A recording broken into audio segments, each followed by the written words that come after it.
livro nesse meio tempo, fica à vontade. Ah, não, foi rápido! Ah, que saco, eu ia falar alguma coisa. Ah, nossa, graças a Deus, porque o tempo tá curto. Gente, é o seguinte, para quem tá vendo a gravação, para quem está aqui ao vivo, primeiro, oi, tudo bom com você? Como você está? Meu nome é Eduardo, sou professor de História Geral de vocês, para quem tá chegando agora, tipo, puta novidade e tal. E hoje, igual eu coloquei no grupo do Facebook para vocês, não vai ser uma aula de revisão, nossa revisão é amanhã, tudo bem? Agora, a gente vai terminar de uma vez por todas o conteúdo de História Geral desse ano. Vamos terminar com estilo, a gente vai finalizar com Guerra Fria, mais especificamente hoje, a gente vai ver a reunificação da Alemanha, que estava separada em Alemanha, República Democrática da Alemanha e República Federal da Alemanha, Oriental e Ocidental, e vamos ver a dissolução da União Soviética, uma superpotência, o maior arsenal militar do mundo em questão de armas nucleares e tudo mais. Então hoje a gente vai terminar nesse naipezinho aí, tudo bem? E aí, óbvio, depois vai ter listinha de exercícios, vai ter formulário que é para vocês responderem, tá bom? Então, quem não responder, ado, quem não responder, bolsonarista, caguei. E é isso, na realidade, vamos começar. Talvez esteja falando um pouquinho rápido, mas enfim, do slide atual. Gente, então vamos lá, obviamente essa aula requer que vocês saibam alguns conceitinhos, mas nada demais, então... podem ficar um pouquinho tranquilos, podem ficar de boa. Peraí, deixa eu ver se eu estou compartilhando a tela. Eu sempre esqueço. Sou muito bom aqui, ó, lembro de tudo. Mas, enfim. Não é nada demais, tá bom? Não são, tipo, nossa, tenho que lembrar de tudo da Segunda Guerra Mundial. Não, não tem, ok? Podem ficar sossegados. Mas vamos lá, gente. Entre os 128 milhões de acordos que nós tivemos quando a Segunda Guerra Mundial terminou, um dos mais importantes foi a Conferência de Potsdam. Potsdam, que era onde ficava a moradia oficial do Kaiser, perto de Berlim, uma cidade, como se fosse uma cidade imperial, alguma coisa assim. O Stalin foi lá, junto com o Truman e com outro cara que eu esqueci o nome, que foi no lugar do Churchill, enfim, e eles assinaram um acordo que era basicamente a rendição da Alemanha. Grosso modo, não é bem isso, mas para vocês entenderem, Potsdam está para a Segunda Guerra Mundial, assim como o Tratado de Versalhes está para a Primeira, tudo bem? Foi nele que foi decidida a indenização que a Alemanha deveria pagar às potências vencedoras, dentre outras reparações de guerra. E a decisão mais importante desse acordo, que todo mundo lembra, é que a Alemanha iria ser ocupada pelas potências vencedoras. Então, ela seria repartida entre a Inglaterra, a União Soviética, a França e os Estados Unidos, e essas grandes metrópoles, essas grandes superpotências, iriam estar presentes lá, militarmente falando. Por quê? Porque, querendo ou não, por mais que seja uma visão errada, a Alemanha é culpada pelo início da Primeira Guerra Mundial, o que é contestado, tudo bem? Não é uma visão certa. E também pela Segunda Guerra Mundial, que aí vamos combinar que não tem jeito. Realmente, quem começou foi ela. Só que ela é culpada por essas duas guerras. Então, quando eles chegaram lá, falaram, caralho, irmão, de novo isso, de novo a Alemanha causando problema, vamos ocupar ela para evitar que ela se torne novamente uma potência militar e que ela ameace o mundo com uma nova guerra mundial. Peraí que chegou gente na gravação. Esse era o pensamento. Então, toda a Alemanha foi dividida em 4 zonas, correspondendo a cada potência vencedora. Uma inglesa, uma soviética, uma estadunidense e uma francesa, tá? Berlim, que é a capital da Alemanha, pela sua importância estratégica, também foi dividida em 4 zonas. Vejam bem, gente, Berlim é esse aglomerado coloridinho que a gente tem aqui, ó. Ele tá aqui. Quando a gente fala Guerra Fria, Muro de Berlim, todo mundo pensa, e é normal a gente pensar, que, sei lá, você tem o Muro de Berlim e a cidade de Berlim está bem na divisão entre a Alemanha comunista e a Alemanha capitalista, mas não é isso. Berlim estava completamente... Oh, meu Deus do céu, cadê meu mouse? Completamente dentro da Alemanha comunista. Ó, a gente vai ver aqui, ó. Berlim estava completamente dentro da Alemanha Oriental, da futura Alemanha Oriental. Só que como era uma cidade cosmopolita, com uma indústria pulsante, muito importante geopoliticamente falando, ela também foi dividida em 4 zonas. Uma inglesa, uma francesa, uma estadunidense e uma soviética, tá? Então, olha só, não confundam. A gente tem a divisão da Alemanha como um todo em 4 zonas e de Berlim em 4 zonas. Por mais que Berlim, a cidade, estivesse inteiramente dentro do território que era da União Soviética, tá bom? No final das contas, cara, a Alemanha foi dividida em 2 partes. Por quê? Porque Estados Unidos, França e Inglaterra são países capitalistas. Então, no final das contas, toda essa região aqui se unificou em um único grande país, que é a República Federal da Alemanha, também conhecida como Alemanha Ocidental, que seguiu o modelo capitalista. A outra Alemanha, que estava sendo administrada, controlada pela União Soviética, por outro lado, se transformou na República Democrática Alemã, também conhecida como Alemanha Oriental, de viés comunista, socialista, tudo bem? Lembrando do macete que eu já ensinei para vocês. Tem democrático no nome? Não é democrático. Tem popular no nome? Não é bem popular. Então, República Popular da China, República Democrática da Coreia do Norte, República Democrática do Congo, piriri pororó, não é bem assim, tá? Por muito tempo, é óbvio, quando a gente pensa em Alemanha dividida, quando a gente pensa nessa divisão, a primeira coisa que vem na nossa cabeça é Muro de Berlim, é Stasi, é gente dividindo, é não pode passar. Só que essa não foi a situação inicial das 2 Alemanhas, tudo bem então? Por muito tempo, ó gente, aqui é a Alemanha Ocidental e aqui a Alemanha Oriental, tá bom? República Federal da Alemanha, República Democrática da Alemanha. Que democrática só tinha o nome, como a gente tem ordem e progresso na bandeira. Mas, enfim. Por muito tempo, o fluxo entre a Alemanha Oriental e a Alemanha Ocidental era, era permitido, tudo bem? Você não tinha grandes impedimentos, grandes alfândegas e tal, o povo podia circular relativamente facilmente entre as 2 regiões. Isso vem a mudar posteriormente. Ah, por que mudou? A gente vai ver agora. Queridos, a gente tem uma diferença muito grande entre a administração da União Soviética e a administração dos blocos capitalistas em relação à Alemanha. Enquanto Estados Unidos, Inglaterra e França injetaram dinheiro vivo na Alemanha Ocidental para que ela crescesse, para que ela se reestruturasse, os soviéticos, por muito tempo, na parte que eles tinham da Alemanha, na Alemanha Oriental, eles impediram que o país se reerguesse por pura birra, porque os alemães tinham invadido a União Soviética, porque tinham matado sei lá quantos milhões de russos, e piriri pororó. Então, no comecinho, a União Soviética impedia de propósito que a Alemanha Oriental crescesse. Tudo bem? Então, isso com o tempo veio a mudar, tá certo? Depois de um certo momento, a Alemanha Oriental, inclusive, vai ser o país do bloco comunista com o maior IDH, tá? O maior índice de desenvolvimento humano. Mas no começo não era assim. Então, enquanto a Alemanha Ocidental estava passando pelo seu milagre alemão, pelo seu período de crescimento, de retomada da indústria, da economia e do comércio, a Alemanha Oriental, ó, tava se lascando lá, tava levando no lombo, tá certo? E é isso aí, gente. Tava nessa, com o tempo, a economia da Alemanha Oriental também volta a funcionar. Diferenças entre essas 2 Alemanhas. Na Alemanha Ocidental foi instaurado um regime democrático, parlamentarista, enquanto na Alemanha Oriental, como todo bom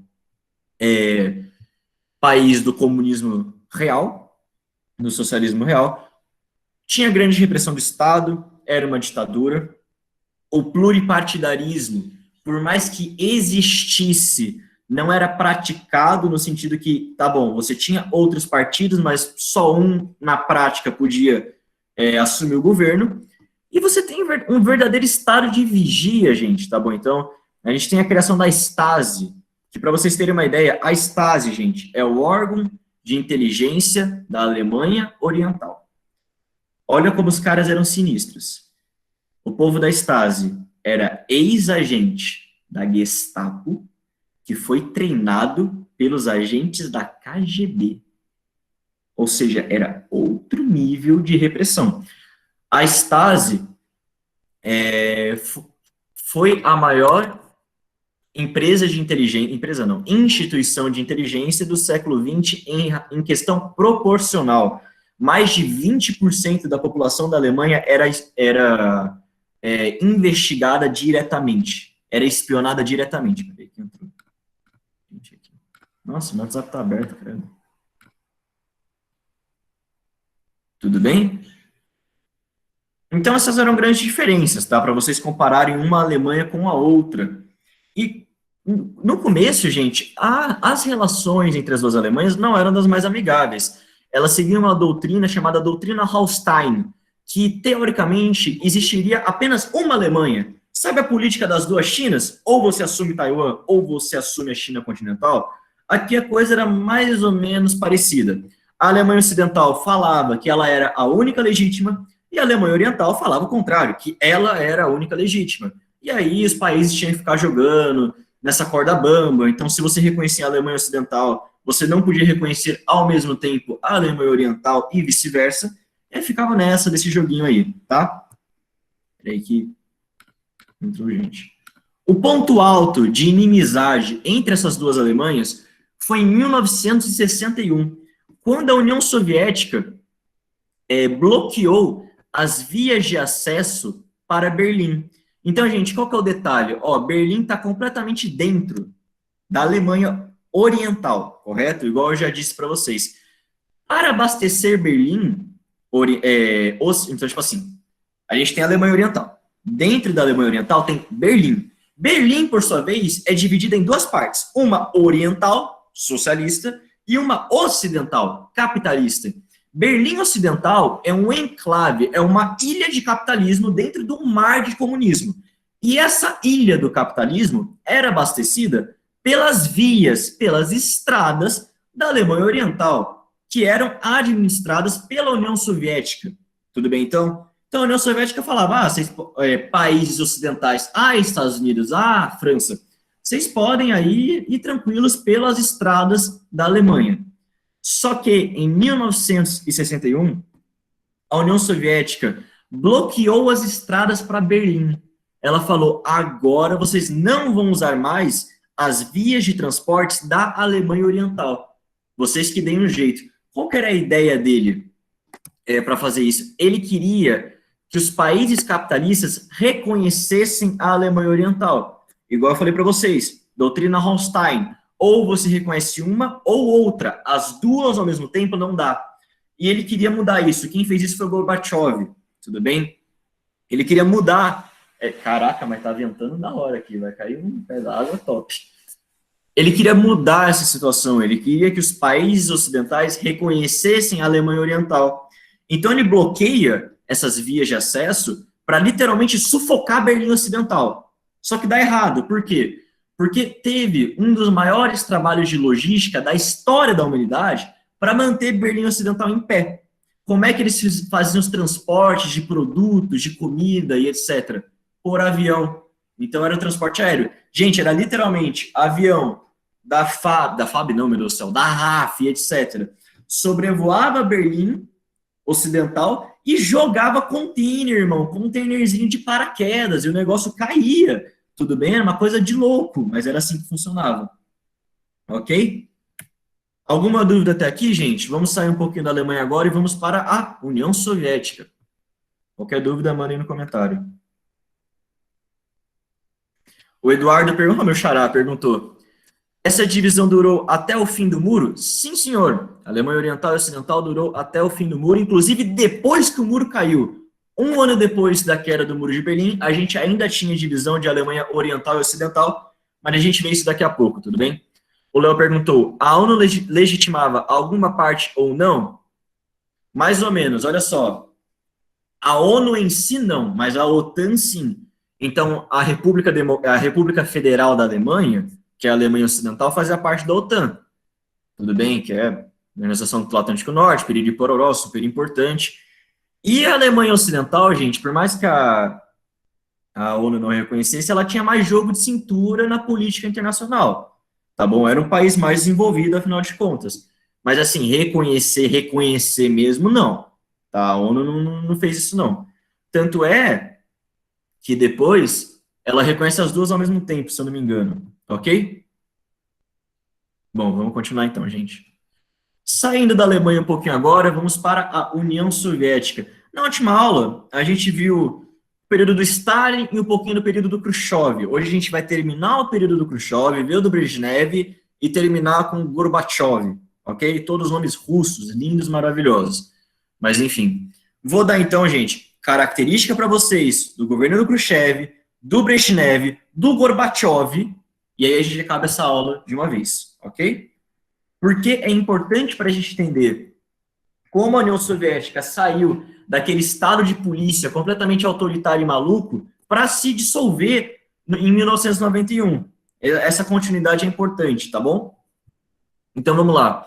Khrushchev assume depois que o Stalin morre. Na verdade, o Stalin fica doente, se afasta do governo e morre. Khrushchev assume, portanto, a União Soviética em 1953 e vai ficar até 1954. Ele, que foi um grande crítico ao stalinismo, igual a gente já viu, ele falava que seria um erro a União Soviética tentar ter outra figura igual foi Stalin, ter um culto à personalidade tão forte como foi com a imagem do Stalin. Então ele realmente desceu o cacete, foi muito incisivo nas críticas dele ao stalinismo, a repressão que a ditadura do Stalin fez. Obviamente, ele fez tudo isso secretamente. Ele fez para o Partido Comunista, tá? Ele não fez para a população. E ele teve uma postura inovadora, digamos assim, dentro da União Soviética, que foi a postura da coexistência pacífica. A gente já viu tudo isso. Basicamente é o seguinte, gente. Você tinha aquela ideia dentro do comunismo de revolução permanente, que a revolução não pode parar, e o mundo tem que virar comunista, e o mundo tem que virar comunista. E o Khrushchev falava, mano, não é bem assim, tudo bem? A gente pode coexistir com o capitalismo. A União Soviética não tem problema se os Estados Unidos é capitalista, se a Inglaterra é capitalista, desde que nós sejamos comunistas. É óbvio que a gente vai tentar expandir o comunismo, mas isso não é uma obrigação tão grande assim. A gente pode conviver com os países do bloco capitalista. Jesus amado, meu cabelo está no inferno, mas enfim. Então ele defendia essa postura. Agora vocês vão ter que lembrar. E essa postura, em específico, da coexistência pacífica, fez a União Soviética se afastar da China comunista. Tudo bem? Com o tempo, União Soviética e a China do Mao Tse-tung, elas adquiriram muitas diferenças ideológicas. Então, a China era um país essencialmente agrário, o Mao vai fazer uma reinterpretação do Das Kapital e vai tentar colocar o camponês como figura central da revolução, quando que para a União Soviética era o operário, era o proletário. Você tem essa questão da coexistência pacífica, que para a China pacificidade é o caralho, irmão, o mundo vai virar comunista nem que seja na base do fuzil.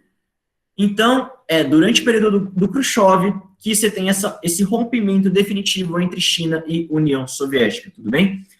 Khrushchev, além disso, além dessa postura inovadora da União Soviética, da coexistência pacífica, ele também vai tentar modernizar a indústria do país, que, vamos combinar, por mais que fosse grande, por mais que fosse poderosa, digamos assim, ela não era competitiva, ela não era inovadora, e ele vai tentar trazer esses elementos que são inerentes ao capitalismo para a União Soviética. Como é que ele vai fazer isso?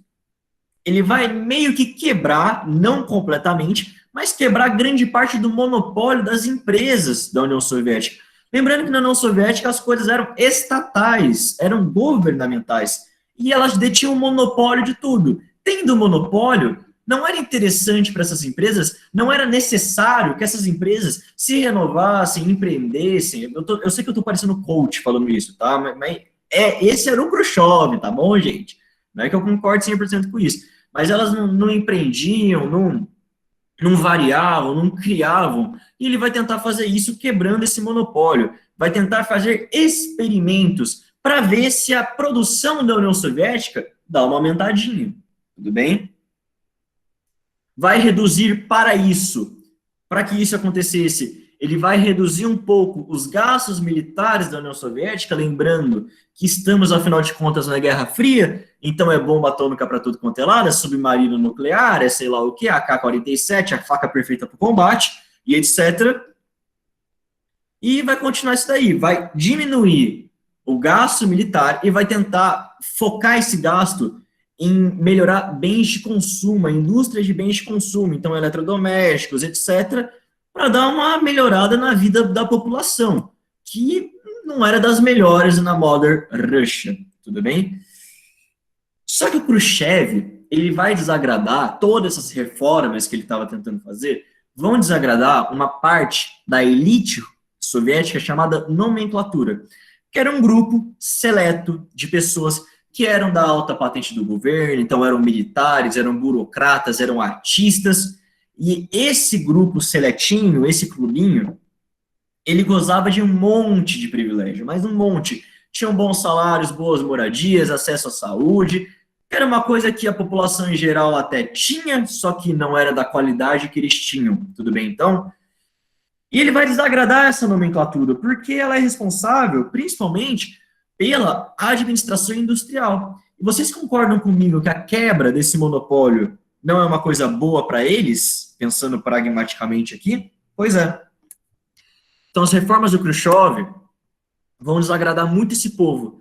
E aí o que acontece? Eles vão se organizar e vão dar um golpe branco. Eles vão tirar o Khrushchev do poder. E isso é inédito na história da União Soviética. Por quê? O Lenin morre. Ele assume o poder em 17 e fica até a morte dele. O Stalin assume em 24, né? Eu acho que é 24, e fica até a morte dele em 54. 53, no caso, ele sai por problemas de saúde. O Khrushchev não, irmão. Ele não morre, não. Ele é deposto.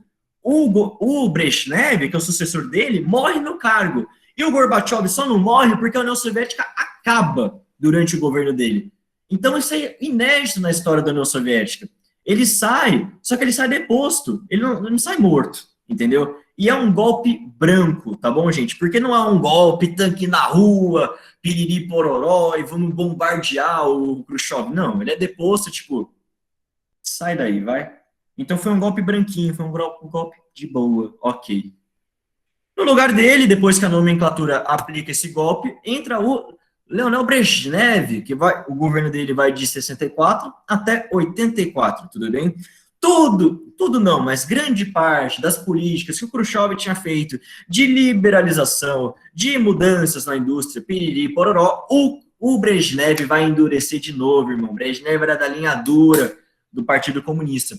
Os gastos militares que o Khrushchev tinha diminuído, adivinha, agora vai aumentar. Olha só, novas bombas atômicas, nova AK-47, etc. E tanques, e aviões, e bombardeios, e não sei o que mais. Só que qual que é o problema, gente? Fazer uma bomba atômica é caro. Fazer meu Deus do céu, eu não sei outra arma russa. Fazer um submarino nuclear é caro. E o sistema econômico da União Soviética já estava, nessa época, dando sinais de fadiga, porque ela não tinha condições de arcar com os custos que ela tinha, tá bom? Militarmente falando. Em compensação, por mais que no período do Brezhnev você tenha esse aumento do arsenal, você tenha esse aumento do investimento militar, você tem também uma aproximação com os Estados Unidos, tudo bem? Jesus amado. Eu escrevi o nome do Khrushchev completamente errado. Enfim. Ele começa uma aproximação parcial com os Estados Unidos, tudo bem? Então, que já tinha dado sinais com o Khrushchev, com essa política de coexistência pacífica, mas agora vai ser uma coisa mais formal. Ó, gente, Khrushchev pode escrever desse jeito, pode escrever desse jeito, pode escrever desse jeito, só que ao invés de um E aqui é um O, tá bom? É um monte de, enfim, não sei qual que é o certo. O que eu mais vejo é esse, tá? Khrushchev, só que lê Khrushchev. Durante o governo do Brezhnev também que acontece um evento muito importante, que foi a Primavera de Praga. Praga, que hoje em dia é a capital da República Tcheca, e naquela época era a capital da Tchecoslováquia, que é um país que não existe mais. Tudo bem? Então, em Praga, no ano de 1968, a gente vai ter algumas tentativas de reforma política. Lembrando que Praga ficava dentro da esfera de influência da União Soviética, era um país do leste europeu. E aí você tem essa tentativa de abertura, de liberalização, que deixa a União Soviética putaça, irmão. E aí, para reprimir essa tentativa, a União Soviética invade a Tchecoslováquia com o exército da OTAN não, meu Deus do céu, do Pacto de Varsóvia, com o exército vermelho, realmente toma as ruas. Aí sim a gente tem um golpe, aí a gente tem tanque na rua, e avião passando, e piriri pororó. E o Brezhnev, ele meio que fica traumatizado com a Primavera de Praga. Então, depois desse evento, a gente tem a criação do que ficou conhecido como doutrina Brezhnev, que é o seguinte, é a doutrina que afirma que a União Soviética poderia usar da força, do seu poderio militar, para garantir a estabilidade das suas fronteiras. Resumindo, o que essa doutrina quer dizer? Olha só, leste europeu, Cáucaso, vocês não ficam com gracinha não, irmão, que eu vou descer a porrada em vocês. Era isso que a doutrina Brezhnev pregava. Essa doutrina foi usada para justificar a invasão da União Soviética no Afeganistão em 1979, tudo bem? A gente teve a guerra do Afeganistão nesse períodozinho, de 79 até 84, que é considerado o Vietnã soviético, por ter sido uma guerra cara, inútil, e que não deu resultados que a União Soviética esperava.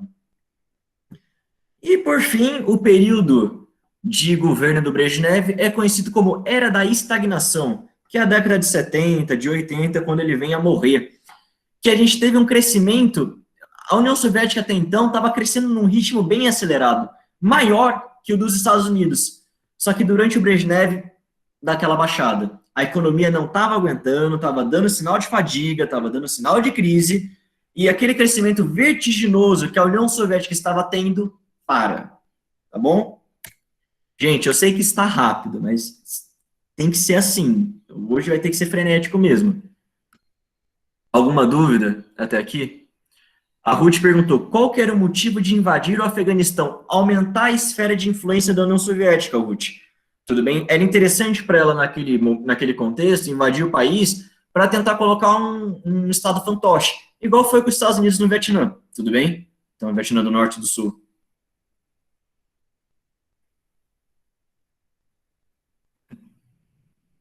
O que foi, Léo? Tipo, da Primavera de Praga e da doutrina Brezhnev? Tem algum problema?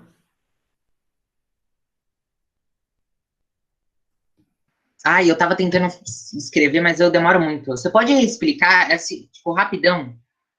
Primavera de Praga foi um evento que aconteceu na extinta Tchecoslováquia, que foi uma tentativa de liberalização. Lembrando que todo o leste europeu, Polônia, Tchecoslováquia, que mais, meu Deus do céu, Hungria e etc., estava sobre a esfera de influência da União Soviética. Era a União Soviética que mandava em Praga, teoricamente falando. Em Praga não, na Tchecoslováquia. E aí a gente teve a Primavera de Praga, que foi uma tentativa de, vamos suavizar essa porra desse regime, que é ditatorial, que é mão de ferro e tudo mais. E aí a Tchecoslováquia tentou. A União Soviética não gostou e invadiu o país. Depois o governo que estava no poder instaurou outro que era mais alinhado, entendeu? Então essa tentativa de liberalização deu errado, porque a União Soviética não deixou que ela acontecesse. E aí depois que a Tchecoslováquia meio que foi ousada e perigosa, a União Soviética começou com a doutrina Brezhnev, que era o seguinte, olha só, todo mundo aí do leste europeu, se vocês tentarem o que a Tchecoslováquia tentou, eu vou descer a mão em vocês. Mais do que isso, eu vou fazer de tudo para garantir que os meus interesses sejam defendidos nas minhas fronteiras. E aí essa doutrina é usada como pretexto para invadir o Afeganistão e mais um monte de outras coisas. Entendeu agora? Valeu, obrigado. Vamos continuar, gente. Vamos continuar, que tá complicadinho. Gente, Brezhnev vem a falecer no ano de 1984, ele é afastado do governo um pouquinho antes da morte dele. Aí entra uma junta militar na União Soviética, tá? É tipo assim, o Brezhnev morre, tem um governo transitório, aí vem o Gorbachev. Só que, honestamente, foda-se esse governo transitório, tá? Nunca vi cair em vestibular, então eu só pulei. É uns meses só também, não é tanto tempo assim. Então vamos lá para o último grande líder da União Soviética, Mikhail Gorbachev, que governou o país de 85 até 91, quando a União Soviética deixa de existir. Se vocês acham que o Nikita Khrushchev já era um cara para Fentex, já era um cara que queria modernizar a União Soviética, vocês não viram Gorbachev. Gorbachev, quando ele assume a União Soviética, ele tinha 54 anos. Ele era muito novinho mesmo. Ele era jovem e ele tinha essa ideia de tentar fazer uma reforma geral dentro da União Soviética para salvar ela do colapso evidente. Ela ia morrer, explodir. A economia estava indo pro caralho, sabe? Estava tendo uma crise fodida dentro do país. Então, o Gorbachev vai tentar fazer essas reformas para salvar a União Soviética, para tentar, pelo menos. Então, algumas coisas que ele fez. Ele retirou as tropas do Afeganistão, dando fim à guerra, se eu não me engano, em 1984. Posso estar errado, mas acho que foi essa data aí. Ele terminou com o imperialismo da União Soviética, então essa doutrina Brezhnev aqui, de eu vou descer a mão em quem eu quiser, ele acaba de vez com isso, e principalmente ele afrouxa, não sei, o domínio da União Soviética do leste europeu. Então, assim, se por um lado o Brezhnev desceu a porrada na Tchecoslováquia, na Hungria, na Polônia e afins, o Brezhnev vai afrouxar esse domínio. Agora esses países vão ser mais livres, vão ser mais autônomos, mais independentes. Tudo bem? Então, em uma doutrina que ficou conhecida como a doutrina Sinatra, não é doutrina My Way, puta que pariu, é doutrina Sinatra, Eduardo. Você é burro. Doutrina Sinatra, que tem esse nome por causa da música do Frank Sinatra, My Way, sabe? My friend, I'll say it clear, I study my wish, I'm certain, I live, blah, blah, blah, and I did it my way, tudo bem? Do meu jeito. Então, o que essa doutrina queria dizer? Olha só, esses países vão se administrar do jeito que eles querem, my way, ok? Era essa a ideia. E a gente tem também, por causa disso, por causa da doutrina Sinatra, o Outono das Nações, gente, que aconteceu em 1989, que foi quando a gente tem a ruptura de vez entre leste europeu e União Soviética. É quando a gente tem um pluripartidarismo dentro da Hungria, dentro da Tchecoslováquia, você realmente tem um rompimento do socialismo no leste europeu, tudo bem? Então, recapitulando, que eu sei que ficou confuso. Gorbachev pregou a doutrina Sinatra, em que ele afrouxou o domínio da União Soviética no leste europeu. Então, agora, o leste europeu teria mais autonomia. Essa autonomia é consolidada de vez em 1989, no chamado Outono das Nações, quando grande parte do leste europeu rompe com o socialismo e vira outra coisa, ok? Além disso, agora as famosas reformas que o Gorbachev fez para tentar evitar a falência da União Soviética. Perestroika, que é conhecida como abertura, feita em 1986. Gente, basicamente é o seguinte, agora tem multipartidarismo, maior liberdade econômica, e um convívio pacífico entre a propriedade privada e a pública.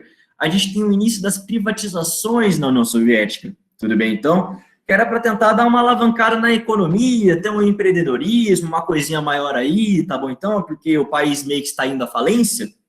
Essa foi a perestroika. A gente tem também a glasnost, que traduz como transparência, que foi feita em 1988.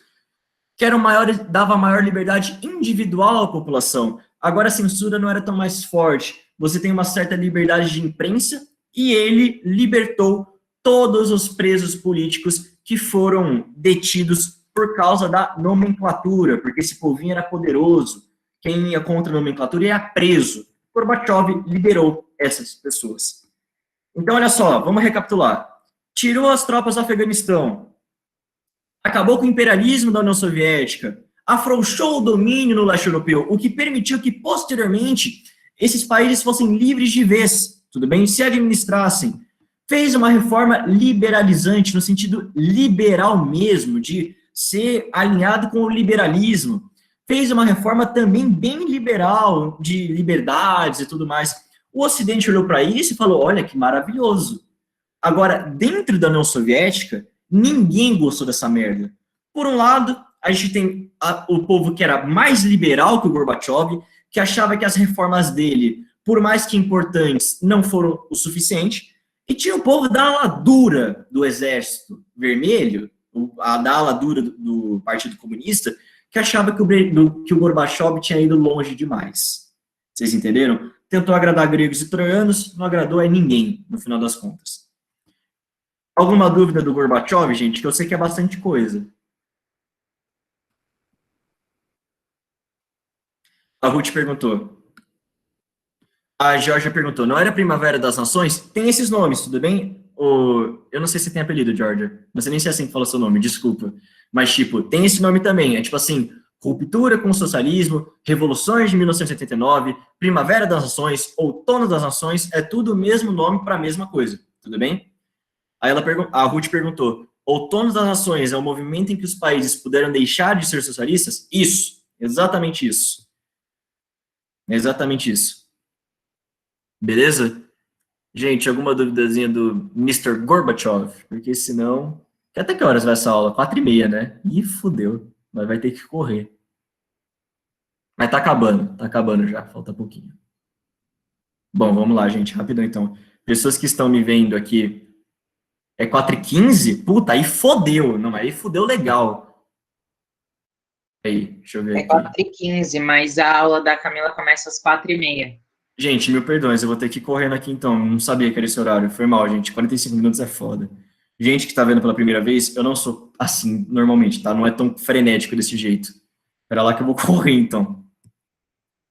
Vamos sair da União Soviética e vamos em paralelo para a Alemanha então, tá bom, gente? Como é que tava a Alemanha até agora? Tava naquele negócio de doutrina Hallstein, ó, aqui que só existe uma Alemanha, nenhuma das Alemanhas se gosta. Quando que isso acaba? Com os tratados de base, em 1972. Então é o seguinte, a Alemanha Oriental e Ocidental não se gostavam, não se reconheciam. Quando que isso muda? Em 72, quando você tem o reconhecimento mútuo das duas Alemanhas, ou seja, a Alemanha Oriental reconhece a Ocidental e a Alemanha Ocidental reconhece a Oriental, numa ideia de que eram dois estados para um só povo. Ou seja, o povo alemão da Alemanha Oriental era idêntico ao da Ocidental. Eles só estavam divididos em estados, em países diferentes, mas era o mesmo povo. Aí começa a pressão de verdade para que a Alemanha se unifique, para que tenha uma absorção amistosa da Alemanha. O grande símbolo disso foi um discurso que o Ronald Reagan deu em 1987. Ele estava na Alemanha Ocidental, lá no portão de Brandemburgo, vocês pesquisem imagens depois. Ele estava lá, ele faz um discurso em prol da unificação das Alemanhas, e aí ele fala a famosa frase, Mr. Gorbachev, tear down this wall, derrube esse muro. Essa frase, ela não surtiu tanto efeito assim, ela não foi tão eficaz, só que ela é um símbolo, gente, é um símbolo muito importante, tudo bem? Então, é óbvio que o Reagan fez isso por politicagem, ele falou isso por puro jogo de cintura. Só que essa frase é importante porque ela demonstra um espírito dentro tanto da Alemanha Ocidental quanto da Oriental de vontade da unificação. Tava todo mundo puto, tudo bem? Com a situação da Alemanha, tá? O Muro de Berlim tinha sido construído pouco tempo depois daquele bloqueio que a União Soviética fez nas estradas, tudo bem, construído do nada, no meio da noite, na calada da madrugada, tava todo mundo puto com isso, cara. Que porra é essa? Erguer esse muro aí, enfim. Após o Outono das Nações, ó, lembrando o Outono das Nações, desse negocinho aqui de afrouxamento do poderio da União Soviética, o trânsito entre a Alemanha Ocidental e a Oriental, ou seja, o fluxo de pessoas, ficou mais fácil. Porque antes era difícil, gente, era difícil ir da Alemanha Ocidental para a Oriental e vice-versa. Agora ficou mais fácil. E aí o que acontecia? Muita gente, olha que safado, espera aí, mapa Europa, rapidão, puta que pariu, vai correndo aqui. Gente, o que acontece? A gente tem o... Peraí, não, tá muito ruim. Aqui, vai aqui. A gente tem o Outono das Nações, tudo bem? Ok. Quem que fica um pouco mais independente? Quem que fica um pouco mais liberal? Ó, leste europeu. Quem que é leste europeu? Hungria, Romênia, Polônia, República Tcheca, que hoje em dia, ó, República Tcheca e Eslováquia estavam juntinhas em um país só. Então, olha como eles eram safados, os alemães. O povo da Alemanha Oriental, que é mais ou menos aqui, podia ir, por exemplo, para a Hungria de férias, podia ir para a República Tcheca de férias. E aí, o que eles faziam? Da República Tcheca, eles iam para a Áustria, e da Áustria, eles iam para a Alemanha Ocidental, irmão. Eles davam a volta. Vocês estão entendendo? Então, depois do Outubro das Nações, você está tendo um maior contato entre a Alemanha Oriental e a Alemanha Ocidental. Um contato que antes não existia, que era muito, muito, muito difícil. Muito difícil mesmo. E o governo da Alemanha Oriental estava cada vez mais liberando o trânsito de pessoas. Tudo bem? Estava cada vez mais fazendo concessões, que o povo possa ir para a Alemanha Ocidental. E aí, no dia 9 de novembro de 1989, a.k.a. meu aniversário, já contei isso para vocês, por causa de um erro de comunicação, que eu não vou colocar aqui com detalhes como é que foi, porque não temos tempo, mas é interessante, procurem depois. O povo da Alemanha Oriental entendeu que eles poderiam agora ir para a Alemanha Ocidental a qualquer momento. E aí, o povo das duas Alemanhas saíram na rua, no meio da madrugada, para descer o muro de Berlim na porrada, irmão. Que é essa imagem maravilhosa que a gente está vendo aí, tudo bem? Foi uma festa do caralho, o povo marretou esse muro com a maior vontade do mundo e ele caiu, gente. E ele caiu no dia 9 de novembro, tá bom? Em 1990, ou seja, um ano depois, por mais que o Muro de Berlim tenha caído, a divisão entre a Alemanha Oriental e a Alemanha Ocidental ainda existia. Quando que ela parou de existir? Justamente um ano depois da queda do Muro de Berlim, quando a Alemanha Ocidental absorveu a Alemanha Oriental, ou seja, elas se fundiram economicamente e politicamente, o que no começo causou problemas. Por quê? Porque a Alemanha Ocidental tinha um IDH maior, um salário maior, mais emprego, mais seguridade, enquanto a Alemanha Oriental era mais capenga. Então essa absorção, no começo, deixou um povo bem puto. E tem consequências disso até os dias de hoje. Só que deu certo, vai, no final das contas. Então quando que a República Democrática da Alemanha deixa de existir? 1990. Quando que a Alemanha se unifica de vez? 3 de outubro de 1990. Ok? Último slide da aula. Correndo. Gente, depois que o Muro de Berlim caiu, estava evidente que alguma hora ia ser a União Soviética. Se não a União Soviética, o comunismo da União Soviética. Nos últimos 3 anos de governo, o Gorbachev ele tinha perdido completamente o controle do que estava acontecendo dentro da União Soviética, tá? Em quase todos os aspectos inimagináveis. Politicamente, economicamente, militarmente, estava tudo uma bagunça do caralho, tudo bem? A ala mais tradicional do Partido Comunista, com medo dessas aberturas que o Gorbachev estava fazendo, de perestroika, de glasnost do caralho, tenta dar um golpe e depor ele. Esse golpe dá errado, tudo bem? A população civil e os militares leais ao governo reagem, liderados por um cara chamado Boris Yeltsin, que vai ser futuro presidente da Rússia, a gente já chega lá, que era um cara da ala mais liberal da União Soviética, um cara que queria abrir ela ainda mais. Então o povo da ala militar tenta dar um golpe, deu errado. Nesse cenário, o Yeltsin se projeta como uma das grandes figuras dentro da política da União Soviética. A situação dentro do país era de total instabilidade, tudo bem? E aí, a partir daí, a União Soviética se desmantela. Primeiro país a declarar a independência, Ucrânia. Depois da Ucrânia foram todas, quase todas, as outras repúblicas soviéticas em menos de um ano. Tudo bem? Então, Azerbaijão e os caralho A4. Era o fim da União Soviética no ano de 1991.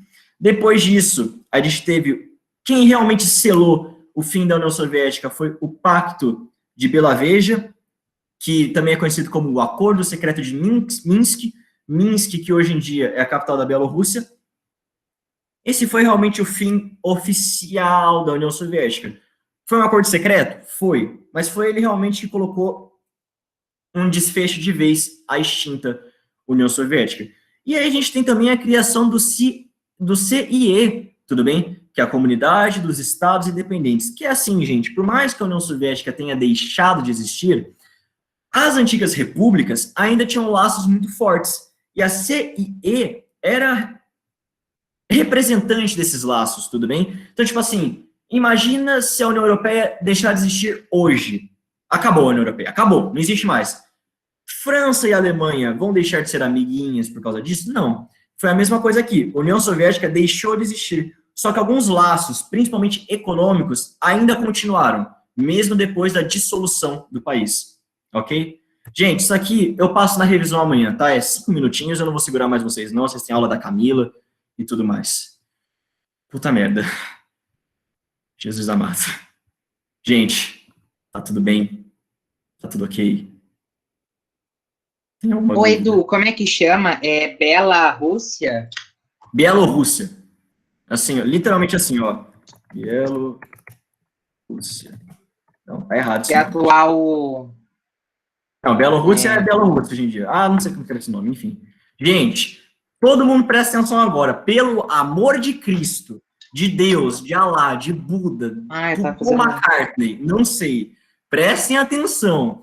Eu tenho um Forms aqui. Esse Forms está perguntando para vocês quais assuntos vocês querem na revisão, quais assuntos vocês tiveram mais dificuldade, piriri pororó. É importantíssimo, é primordial, é assim... Cara, só responde o Forms. Todo mundo, ó, abre a janelinha do Nalo, não precisa responder agora, mas responde. Pelo amor de Deus, preciso saber, para saber o que eu vou passar na revisão, tudo bem? Qualquer pessoa pode responder. Gente, hoje é a nossa última aula gravada não, online, a gente vai ter mais uma aula gravada. Eu não canso de falar o quanto eu admiro vocês, o quanto vocês são foda, de estar aqui até agora, de terem persistido, independente se começaram agora, depois ou os caralho, tudo bem? Se atrasaram, se estão devendo, foda-se. Vocês são foda, vocês estão estudando no meio de uma porra, de uma pandemia, de um bagulho mundial. Eu admiro muito vocês, vocês são pica, tá bom? Falando sério. Povo que entrou agora, da revisão, não conheço, mas já considero pra caralho, estendo as palavras, vocês são foda, vocês estão estudando num momento de puta instabilidade, sendo que estudar por si só normalmente não é fácil, tudo bem? Vocês são muito foda mesmo. É sério, tá bom? Respondam Forms, eu admiro muito vocês. É isso, estão liberados, foi corrido, mas enfim, é nóis. Ok, gente? Vou parar de gravar aqui. Vai ter, Ju, vai ter exercício. Já vou colocar no